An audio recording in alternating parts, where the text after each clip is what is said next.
Hello and welcome to episode 5 already of the Champion Chat series, where we're talking to all of our 2019 National Irish Motocross champions. And this evening, I'm very happy to have the Grade C MX1 National Irish champion on. He's a man by the name of Joshua Rea.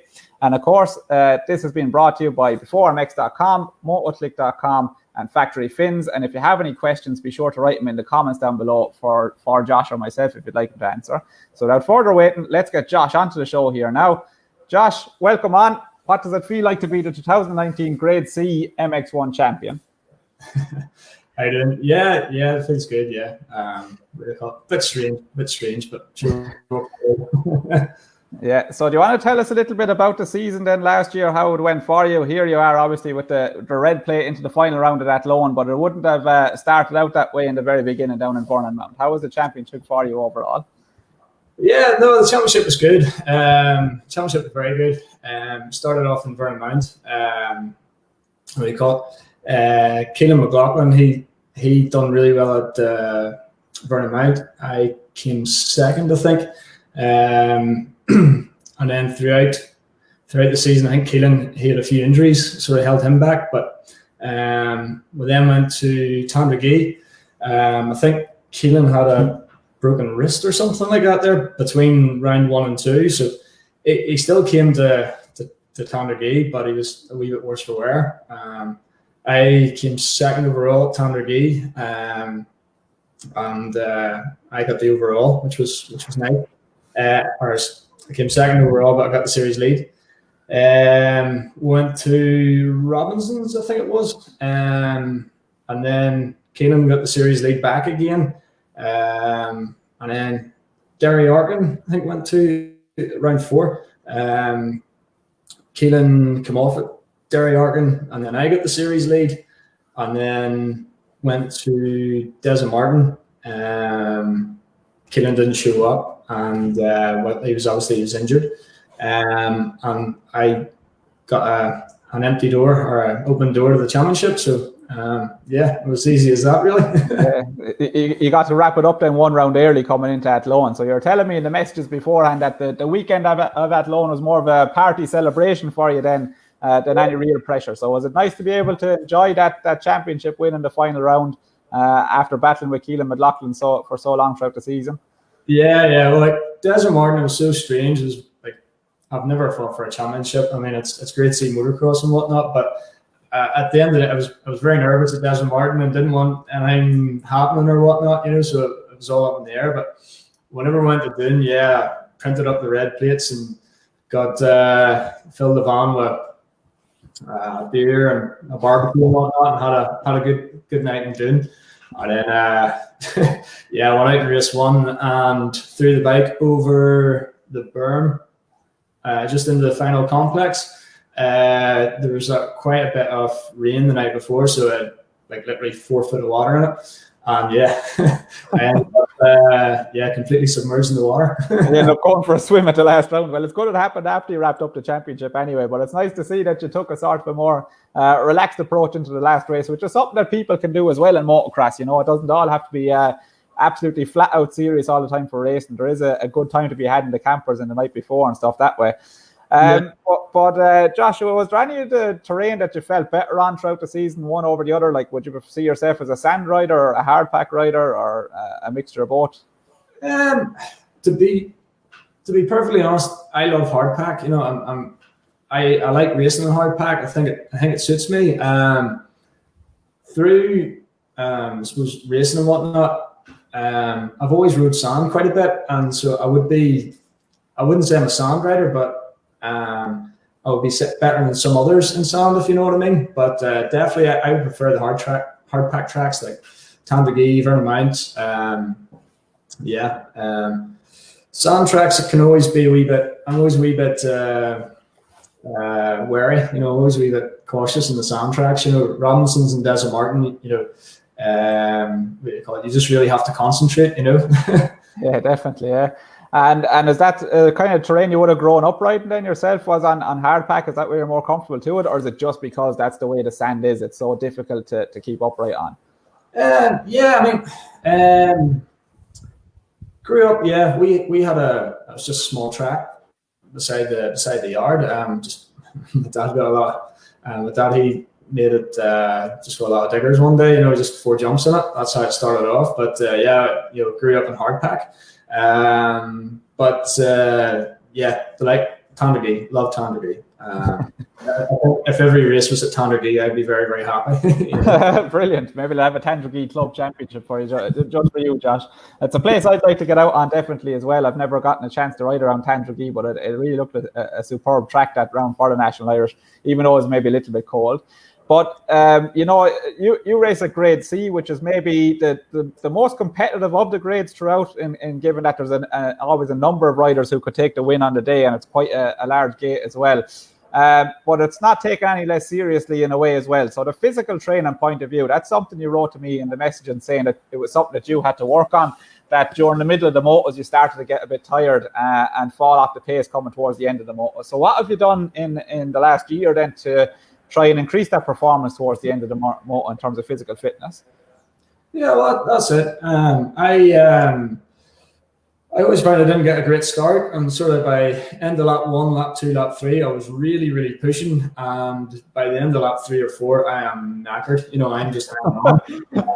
So a few things were happening, but I wasn't as competitive in the Ulster Championship this year as what I thought it was going to be. So I decided to basically start training. So I joined this guy called Jack Clark. He runs a motorsport performance program. I joined him. There's 10 lads there, and mixture of circuits, road racing, and motocross. And he tailors a program just right down to the bare bones for us, So mixture of nutrition and training, as you've seen there, just to basically help. So I find it's really, really helped me. I only started probably halfway through the season, so but yeah. Like I'm a bit of a geek with Speed Hive and whatnot. So like if you notice with Speed Hive, all my fastest laps are at the end of the race, So, right. And was that after you started to do this training, or was that always the way with you that your fastest laps are at the end of the race? No, it was just after the training. It was just after the training. So definitely helped out. Brilliant, yeah. And in terms of your how safe or how confident you are on the bike as well with the training, do you think that it made you a safer rider to have that physical strength? Yeah, I mean, like Jack would tell you, that it's not about the performance, on the bike. It's also like whenever you take a spill, it's important to have the muscle there. That if you do crash, you can bounce relatively easily. Yeah. It's just it needed to be done. If I was going to take it anyway seriously at all, I was toying with the notion of going up to the B's and whatnot. So, if you're taking anybody serious at all for the sake of 2 or 3 hours a week, or 4 hours a week, it's a sound investment, Yeah, no, and definitely for anybody getting into the sport, it's something that they'd really want to consider as well. To back up their ability to ride the bike is to have that physical strength and fitness as well to be able to participate in the sport, because it is quite physically demanding. Your family background then is a little bit involved in road bikes and stuff that way. So we managed to put up a picture of you here from a track day event as well. So do you want to tell us a little bit about your family's background with road bikes, and maybe this is where the racing for you comes from? Yeah, well, it all started off with my granda. Actually, my granda Martin Rea, him along with his brothers, they sort of supported riders, early in their career. So they helped join a lot very early in his career, and a few others gymmed him up, and can't remember all the names, but he was definitely very involved in a lot of people's careers at the start. So in the next generation, obviously they had to race as well. So like my dad, he done a bit of motocross, I'm not sure, but he certainly done some short circuits and a wee bit of road racing as well. And then on my mum's side,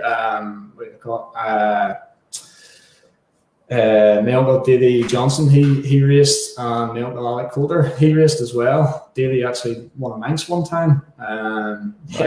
So whenever my generation came along, it was just, we just had to get in a bike, Yeah. And how does it compare then, the road biking compared to the motocross, in terms of the feel on the bike and the experience of riding one towards the other? To be that is that picture there is the one and only time I've been on a on a short circuit bike. I've had road bikes and whatnot, but I suppose expense is one thing. That bike there. I wouldn't like to know what that cost. Yeah. Certainly, if you drop it, you just can't pick it up again. You have to. They usually break very easy, but. I just really enjoy the motocross. I'll not, pretend to know too much about the road racing or the short circuit racing, but no, the motocross is certainly an awful lot better in my opinion. Yeah, well, look, I'm pro motocross as well in terms of like it's my preferred motorsport, but I absolutely respect what people can do on road bikes as well, and I think it's fantastic to be involved in any form of motorsport. I mean, we're trying to promote motocross here on this page because I think it's something that needs a little bit more support, especially in Ireland, and road bike people might say the same as well with the limited availability and tracks that they have as well. But I think that the more we can kind of work together and support each other, the better it is for motorsport in general in Ireland, definitely on two wheels anyway. There's a couple of lads having a right go at each other here on the comments section, a guy by the name of Chris Bowles and Keelan McLaughlin. So I don't know, can I even put their comments up on the screen here or not at the minute, but they're having a right go at each other, just so you know. But you're one of the lucky people in Irish motocross in that your fiance Sarah as well. She's fully supporting you and getting behind you, and she does a lot of the photography and stuff as well going around the place. So what's it like to have Sarah by your side for the race weekends? Yeah, I like it. She likes it. Whenever we started off, she was like, "What are you doing?" I says, "Oh, well, I go motocrossing," and she had to come and. Yeah, she started off like she actually started power hosing the bike at one point. Like she really, really get into it. But, wow, yeah. Basically, she started photography, and she uses the motocross as a way of just tailoring her photography skills. So yeah, me and her, we go. She comes to all the races with me. She would be taking the photos and I'd be riding a bike, but. She's a wee bit. She can be a wee bit. She takes all the photos of the Grade C MX1, but I don't think too many others get a C in. Well, I found one or two of a couple of friends of mine on it there as well, so I sent them on definitely kind of because everybody likes to see a picture of themselves anyway. But so Sarah didn't have any knowledge of motocross before meeting you, or did she know the sport existed? Or no, didn't know the sport existed. No, what do you call it? She's just very new to it, and I suppose she took to it rightly. She does more than that. She prepares my meals and all that sort of thing as well. Wow, brilliant, yeah. Cleans the goggles too. So, yeah. No, she's not afraid to get her. She's not afraid to get stuck in. Like definitely not. Between yourself and Sean Laverty, now you're both very lucky men to have women that support your racing like that as well to help you out on race day. I think a lot of lads might be having the argument as to why why they're even going racing in the first place rather than the support to go and do it. Once or twice ourselves, but yeah. We have a question in here from Marcus Coakley, and I know Marcus is down in Cork, but he wants to know, what do you think of the Vernon Mount circuit down there? It's brilliant. It is absolutely fantastic. I'm very lucky. Sarah's family are actually from Cork. So we go down there quite often. So I've done the Southern Centre down there, and I've done a couple of practice days. I'll be down there maybe at least 2 to 3 times a year, so fantastic circuit. So it is. I really can't wait to get I know they've just done the track up, and I really can't wait to ride it. Yeah, definitely. I've seen the club pictures as well coming out through Facebook here now. It's mouth-watering. It's really one of my favourite circuits as well. That place, Desert Martin and Athlone, are 3 places that really strike. Really, I really love to go around those circuits. I just love the valley and the tunnel and everything down in Vernon Mount and the old house and the history of the place. It's a really brilliant circuit. Yeah, so we're kind of maybe getting towards the end of our conversation here now, but so obviously is this your first championship to get wrapped up then in National Irish Motocross, or have you been a champion before? I won a championship in like 1998 or something like that. I won the Aracle 50cc championship, but yeah, no, this is my first proper one, I think. That's some real pedigree there, Josh, to win the 50cc Airgill Club Championship. Oh, no. Oh, brilliant. But fair play to you for doing it. We have so Chris Bowles here. He's also said he told you Keelan McLaughlin would crash his brains out and you would win in Cork. So I don't know, maybe Chris is able to tell the lotto numbers for us all as well this evening. So that was the kind of talk going on here. Another one here is something that we spoke about before the call as well. Is no mention of Team Shambles so far. Do you want to tell us a little bit about Team Shambles? What's that all about? Yeah, Team Shambles. I think there's 5 of us in it. So Rambo, Raymond Hare, Darren Wilkinson, Andrew Spratt, and the picture you just seen there before, James Rice. He finished second in the championship. Yeah, we all go to the racing. Well, everybody except for Rambo goes to all the racing, and basically, yeah, just a few carryouts in the back of the van, drink the night before and stuff like that. There, real sort of lads thing, Yeah, and do you think that's a part of the sport that could be really appealing for new people to come in as well? Is like that kind of group atmosphere or team atmosphere that you can build with your friends? Yeah, that's it. Like, I don't think I didn't know any of them guys before I started racing, but. Yeah, it's brilliant. If there's a problem before a race or after a race, everybody's jumping into the spanners and giving each other a hand and whatnot. So it's it's a nice atmosphere to be in. Yeah, definitely. I think it can be a little bit intimidating, when you look from the outside in, you see these guys in all, a suit of armor from top to bottom. You can't see their eyes or anything sometimes with the tinted goggles and stuff that way. But it's all real people underneath the helmet like me and you, and we're friendly enough, especially down in maybe the grade C and a little bit of the grade B level as well. So it is a good sport to get involved in for new people. Well, that's it. I mean, you can't. You have to have a bit of crack at it too. You're not. We're not in it for the prize money. It's yeah. And the crack. I think Gracie's awesome. Yeah. So we have we're going to wrap it up a little bit here now as well. Getting to the end of our conversation. So just from Colin Gordon here, I don't know if you know him, but he said it was good racing all year for both the National Irish and the Ulster Championship. I think as well you took a part in. Was it, Josh? Yeah, Colin, he won the Ulster Championship. Colin, really good rider, nice lad. So brilliant. And there's one here as well from Sean Paul Donnelly saying, well done, Josh, on your championship win as well. So that's great to get the encouragement from those couple of lads. Yes. So last one here from Darren Wilkinson as well just came in. So well done, Josh, up to grade B now. Give Andrew Spratt and Rambo a chance at grade C. So it's great. It's great that you're getting a bit of encouragement from people all around you here, Josh. But is there anything else you'd like to say before we finish up here now? We're kind of coming to the end of our interview. Yeah, just big thanks to the Team Shambles. Big thanks to them. What was I going to say? Thanks to my girlfriend Sarah. She's Buttons Photography for anybody looking. And Jack Clark Performance. My mum and dad as well. So just brilliant. Thanks for all the help this year. Yeah. So be sure and check out Buttons Photography and Jack Clark Fitness as well. That motorsports program for health and fitness really sounds very interesting altogether. Something I'd like to be a part of if I could, but we live a different end of the country, unfortunately. So this interview, of course, has been brought to you by BeforeMX.com, the classified ads website for everything off-road. Motoklik.com, it's the product for automated suspension setup. And I sent out the video yesterday to our subscribers. So thanks everyone for subscribing to that. And also factory fins. And I have some pictures here, some examples of the factory fins for the different types of helmets that we have available. So for the Bell Moto 9, RI, ATR1, 60 ATR1, the RI, this is the Alpenstars helmet, and some of the mountain bike helmets as well. Josh, we'll leave it at that now.